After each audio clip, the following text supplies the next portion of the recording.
Aloha, this is Catherine. I am Lily Faye, and I'm going to show you how to create this pattern for a belt or a strap. Now you really could use, this is a worsted weight, but you really could go up to a chunky for this. You have to repeat this a lot, and you're using puffs in area 1, so you use quite a bit of a yarn. The larger your yarn, the heavier it's going to be, and the less you're going to use as far as repeats go. But this is a really cool pattern, and you can use worsted weight with it to get the effect as well. You could also weave this together if you wanted to make a rug or something of that nature with it. So I'm going to go ahead and show you how to do that.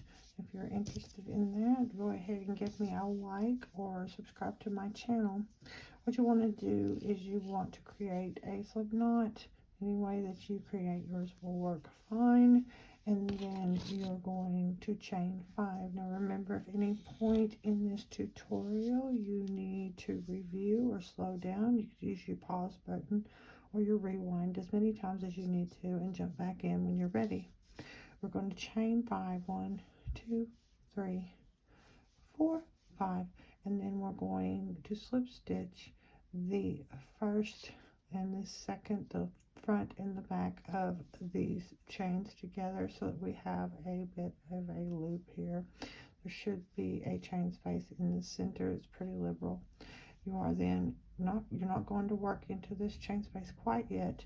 You're going to chain 3. 1, 2, 3. After you've chained 3, then you will put a 3 DC puff into the center of the chain. So you're going to wrap to do that. You're going to insert your hook into the chain center, into the chain space. You're going to pull up a loop. You've got 3 loops on your hook. You're going to wrap and do it again. So that's 2, wrap, do it again.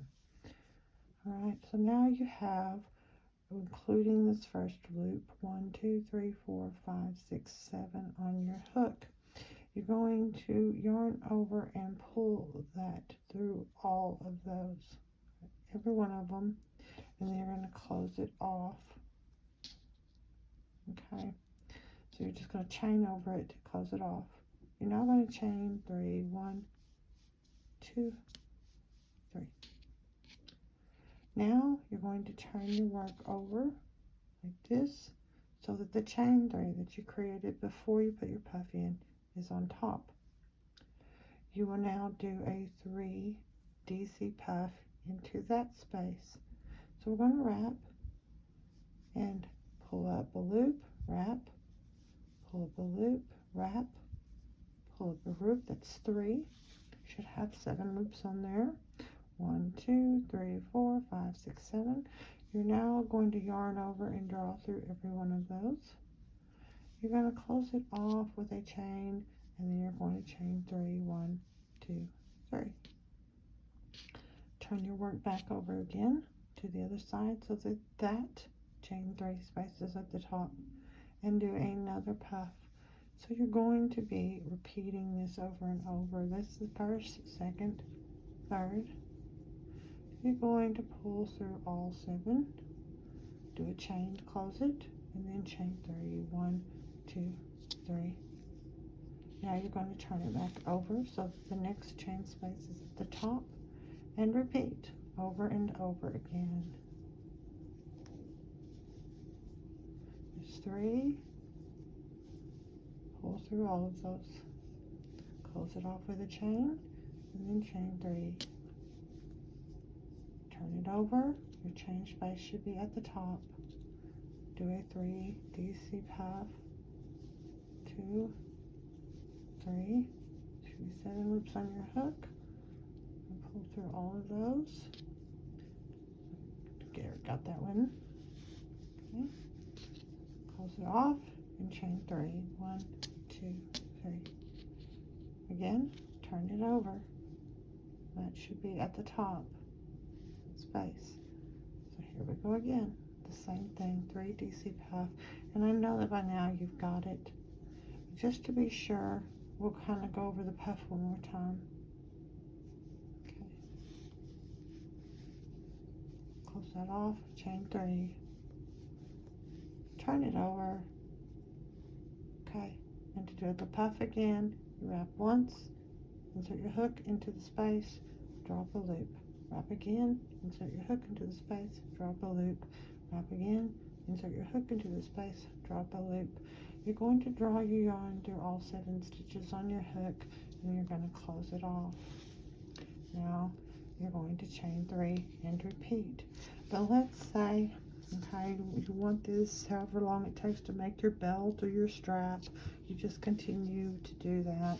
Use a heavier weight, I believe, but you could use this weight, but I kind of think the heavier weight's going to look really nice. And you're thinking to yourself, this looks much bigger than that one.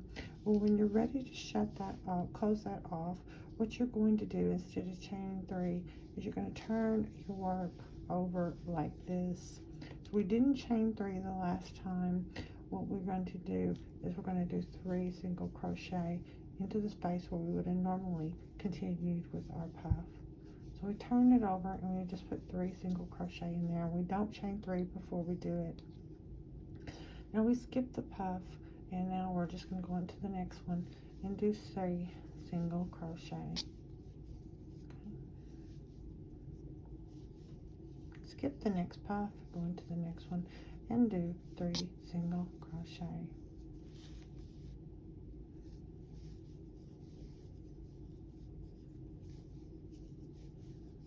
Skip the next puff, go into the next one, and do 3 single crochet.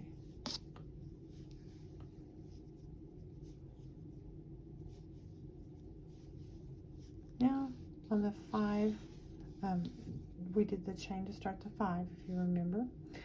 5 chains, I'm sorry, to start the loop. So what we're going to do then is we're going to go in and do 5 single crochet, 2, 3, 4, 5. Okay, and then we're going to skip the puff, and we're going to go into here with 3 single crochet.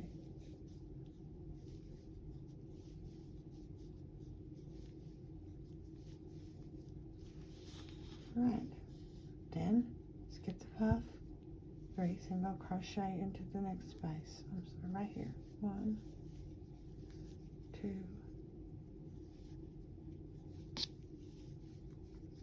3.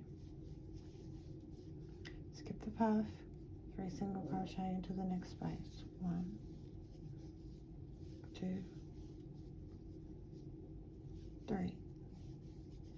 Now we've come to the other side, and we're going to skip the puff, and we're going to just, I like to kind of work up under the 2 loops there, and then just go in there and just draw everything through, and see how I've just kind of drawn it through like you would do a slip stitch.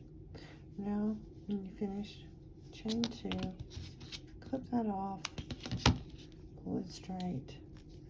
Okay, you want to tie those together before you clip them. You can weave them into the side. I think that would probably look a lot nicer, unless you want a fringe or you want to put a braided tie or just regular ties or something like that on there. You can decide how you want to do those. That is how you create the belt or the strap using that stitch. I hope you enjoyed this tutorial. Please like and share and subscribe. Thank you very much.